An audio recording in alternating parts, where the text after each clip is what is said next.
귀한 시간 하나님의 은혜가 가득하시길 축복합니다. 동물들 중에는 어미 뱃속에서 태어나자마자 자신의 힘으로 걷고 곧바로 음식을 먹는 동물들도 있습니다. 대부분의 동물은 태어나자마자는 아니더라도 수개월만 지나면 스스로 독립적인 존재로 살아갈 수 있습니다.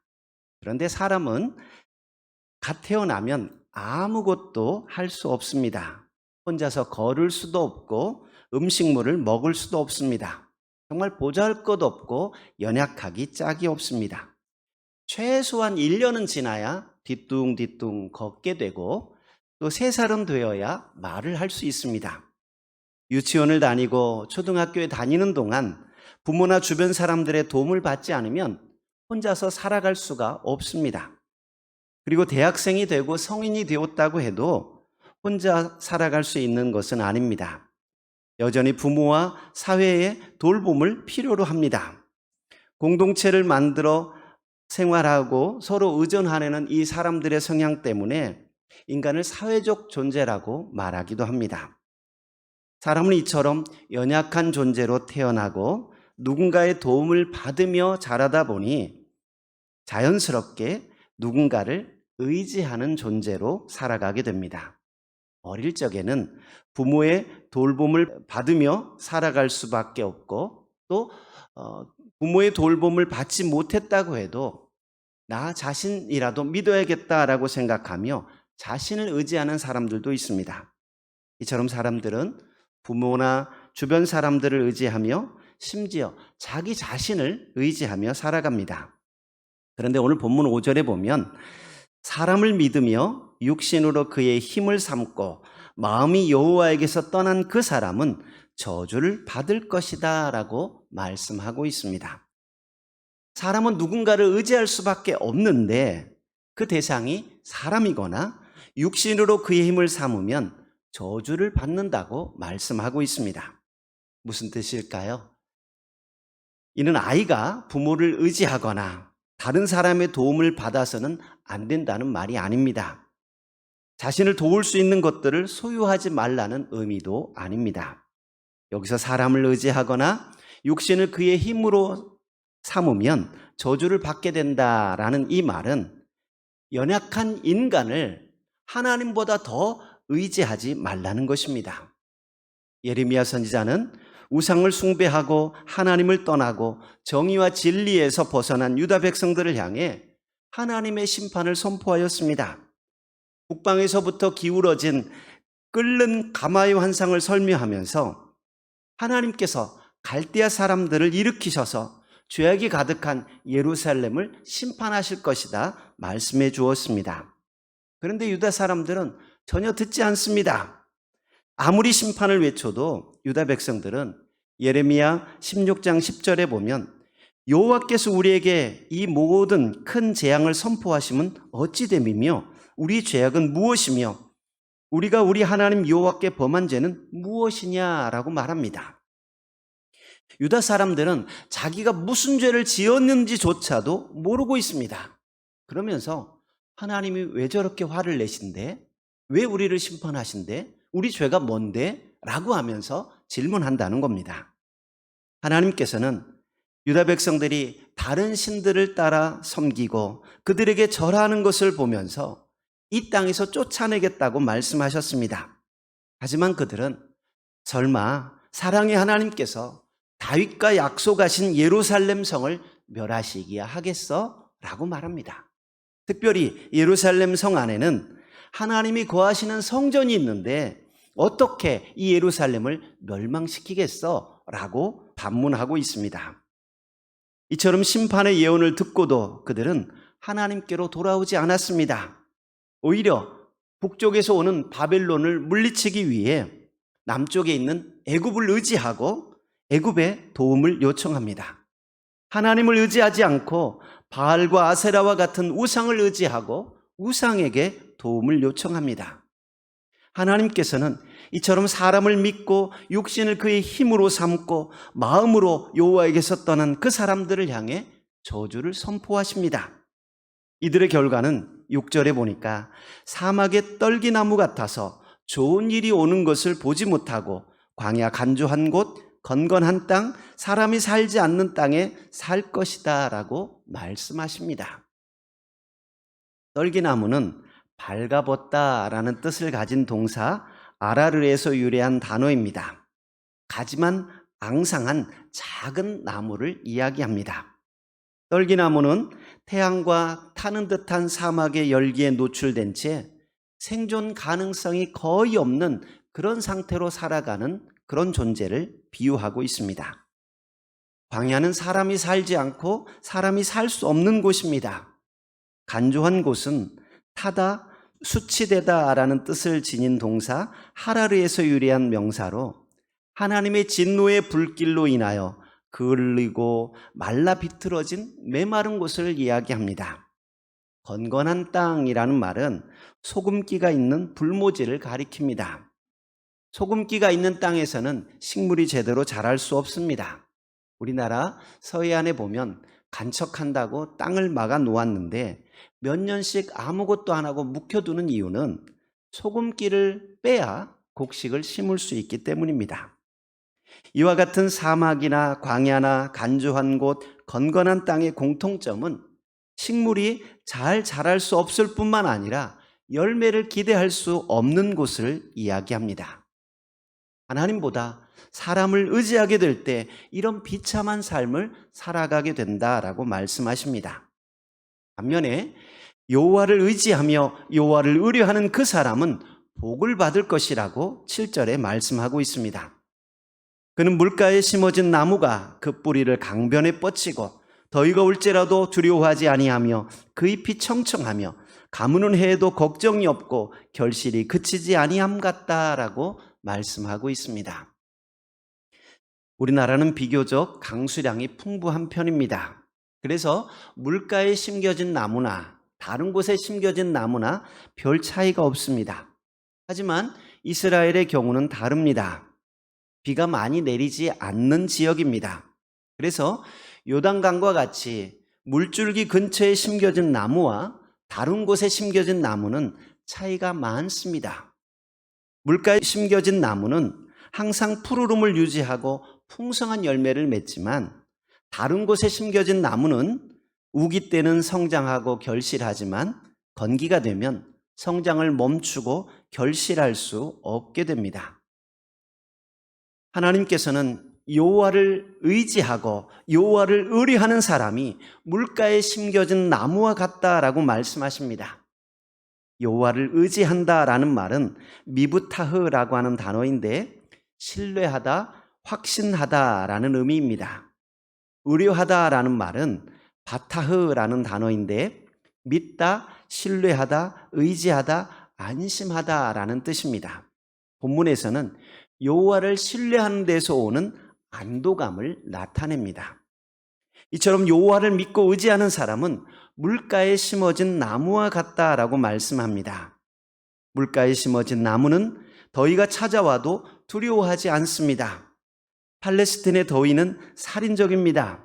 이 여름의 더위에는 풀들뿐 아니라 나무들도 시들어버리고 말라버리는 경우가 많습니다. 그러나 물가에 심어진 나무는 더위가 올지라도 두려워하지 않습니다. 왜냐하면 수분을 충분히 공급받을 수 있기 때문입니다. 뿌리에서 수분을 공급받지 못한 채 뜨거운 태양볕에 노출되면 말라버릴 수밖에 없습니다. 그러나 뿌리에서 수분을 충분히 흡수한 상태에서 햇볕을 받으면 오히려 광합성 작용을 활발하게 하면서 잎이 더 푸르고 더 청청해지는 것입니다. 여기에서 더위는 우리 인생에 찾아오는 여러 가지 어려움이라고도 볼 수 있습니다. 인생의 더위가 찾아올 때 사람을 의지하고 자기 힘을 의지하는 사람은 사막에 심겨진 떨기나무와 같이 아무런 결실을 할 수 없습니다. 심지어 말라 비틀어집니다. 하지만 하나님을 의지하는 사람은 아무리 힘든 어려움이 찾아와도 시들지 않습니다. 하나님께로부터 충분한 수분과 영양분을 공급받기 때문입니다. 그래서 더울수록 더 풍성한 결실을 맺게 됩니다. 오히려 시련과 어려움이 더 큰 믿음으로 성장하게 되고 성숙하게 만들어 갑니다. 그래서 하나님을 의지하는 사람은 복을 받을 것이라고 말씀하신 것입니다. 성경에 보면 다윗이라는 사람이 나옵니다. 이 다윗을 평가하면서 하나님 마음에 맞는 사람이다라고 이야기합니다. 많은 역대 이스라엘 왕들을 비교하면서 그 평가의 기준이 다윗이었습니다. 성경에 보면 그의 마음이 그의 조상 다윗의 마음과 같지 아니하여라고 표현하거나 다윗의 모든 행위와 같이 여호와 보시기에 정직하게 행하여라는 표현들이 자주 등장합니다. 모든 왕들을 평가할 때 기준이 되었던 사람이 다윗이라는 말입니다. 다윗이 이처럼 하나님 마음에 맞고 하나님께 인정받았던 것은 다윗이 죄를 짓지 않고 단점이 없어서가 아닙니다. 오히려 다윗은 하나님께서 명하신 십계명을 어기고 간음죄를 지었을 뿐만 아니라 살인을 교사하는 죄를 지었습니다. 그럼에도 불구하고 다윗을 사랑하시고 칭찬하시는 이유는 다윗이 하나님을 믿고 하나님을 의지하였기 때문입니다. 그는 소년 시절 골리앗과 싸울 때 사울왕이 준 칼과 갑옷을 입어보고 익숙하지 않자 벗어버립니다. 그리고 자기에게 익숙한 물매를 들고 나아갑니다. 그리고 유명한 고백을 하지요. 사무엘상 17장 45절에 보면 다윗이 블레셋 사람에게 이르되 너는 칼과 창과 단창으로 내게 나아오거니와 나는 만군의 여호와의 이름 곧 내가 모욕하는 이스라엘 군대의 하나님의 이름으로 내게 나아가노라. 다윗은 칼과 창과 단창을 의지했던 골리앗과 달리 여호와의 이름을 의지하였습니다. 가드에서 블레셋 사람들에게 잡혔을 때에도 그는 담대히 고백합니다. 시편 56편 4절에 보면 내가 하나님을 의지하고 그 말씀을 찬송하올지라 내가 하나님을 의지하였은즉 두려워하지 아니하리니 혈육을 가진 사람이 내게 어찌하리이까. 내가 하나님을 의지하였습니다 라고 고백합니다. 시편 62편 8절에도 백성들아 스스로 그를 의지하고 그의 앞에 마음을 토하라. 하나님은 우리의 피난처시로다. 하나님을 의지하라고 권면합니다. 시편 20편 7절에 보면 어떤 사람은 병거, 어떤 사람은 말을 의지하나 우리는 여호와 우리 하나님의 이름을 자랑하리로다. 이처럼 다윗은 성경 여러 곳에서 하나님만을 의지하며 살겠다고 고백하고 있고 하나님을 의지하며 살았다고 이야기하고 있습니다. 사랑하는 성도 여러분, 우리는 이 세상을 우리 혼자 살아갈 수는 없습니다. 누군가를 믿고 의지하며 살아가게 됩니다.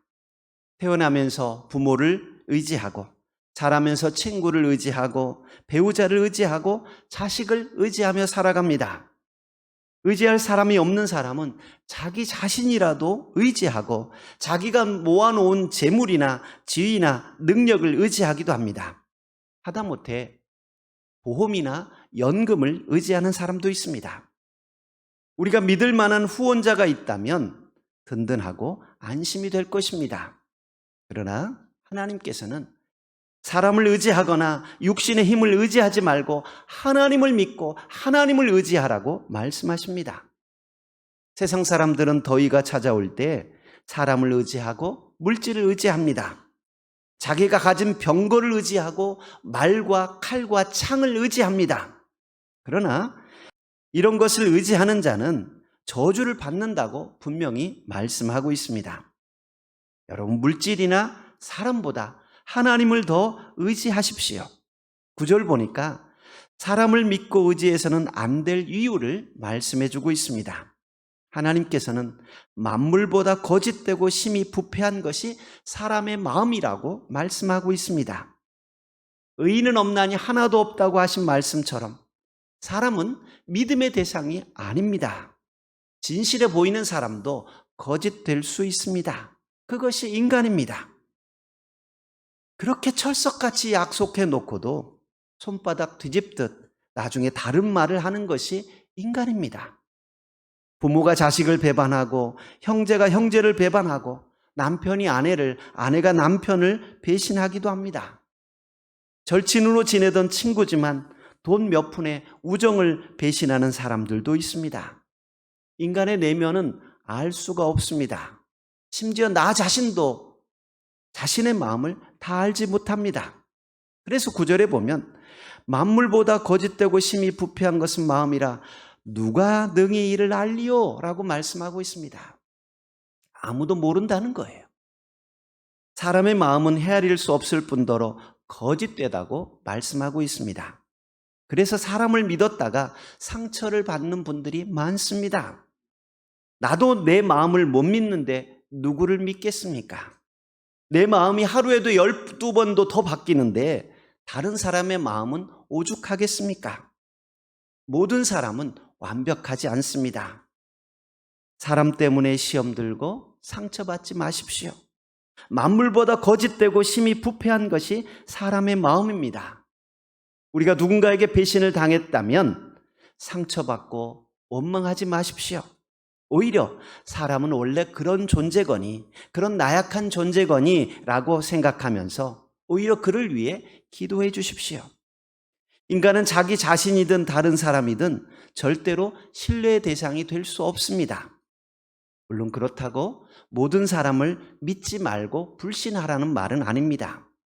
서로가 서로를 믿지 못하면 그 공동체는 무너질 수밖에 없습니다. 여기서 믿지 말라라는 말은 그 사람을 믿되 신뢰의 대상으로 삼지 말라는 것입니다. 예수님은 제자들에게 너희가 다 나를 버릴 것이다 라고 말씀하셨습니다. 이때 베드로는 모두 주를 버릴지라도 나는 결코 버리지 않겠습니다 라고 큰 소리칩니다. 예수님께서는 그 베드로에게 오늘 밤 닭 울기 전에 내가 3번 나를 부인하리라 라고 말씀하십니다. 그러자 베드로는 내가 주와 함께 죽을지언정 주를 부인하지 않겠나이다 라고 대답합니다. 이야기를 듣던 다른 제자들도 똑같이 이야기합니다. 예수님은 베드로가 주님을 지켜주겠노라고 큰 소리치지만 베드로를 의지하지 않으셨습니다. 베드로가 몇 시간이 지나지 않아 자신을 모른다고 부인할 것을 아셨기 때문입니다. 그렇다고 해서 베드로를 무시하거나 배척하지도 않으셨습니다. 그를 의지할 대상으로 보지 않고 사랑의 대상으로 보셨습니다. 그리고 베드로가 회개하고 돌아오기를 기다려주셨습니다. 우리와 함께하는 믿음의 동료들은 신뢰하고 사랑해 주어야 할 대상입니다. 그러나 우리가 믿고 의지해야 될 대상은 영원 불변하신 여호와 하나님 한 분이라는 사실을 기억하시기 바랍니다. 사람을 하나님보다 더 의지하면 상처받고 시험에 들 수밖에 없습니다. 가시떨기처럼 바짝 마른 삶을 살아가게 됩니다. 그러나 하나님을 의지하고 하나님을 의뢰하는 사람은 물가에 심어진 나무처럼 더위가 와도 잎이 청청하고 가물어도 결실이 그치지 않을 것입니다. 하나님을 의지함으로 풍성한 삶을 살아가는 우리 모두가 되시길 주의 이름으로 축복드립니다. 아멘. 은혜로우신 하나님 감사합니다. 우리를 부르시고 하나님 전에 나와 예배하게 하시니 감사합니다. 주님, 우리가 이 땅에 수많은 사람들을 의지하지 않게 하시고 물질을 의지하지 않게 하시고 나 자신을 의지하지 않게 하시고 하나님만을 의지하는 믿음의 성도들 되게 하여 주옵소서. 하나님 안에서 풍성함을 경험하는 축복의 성도들 되도록 인도하옵소서. 예수님 이름으로 기도하옵나이다. 아멘.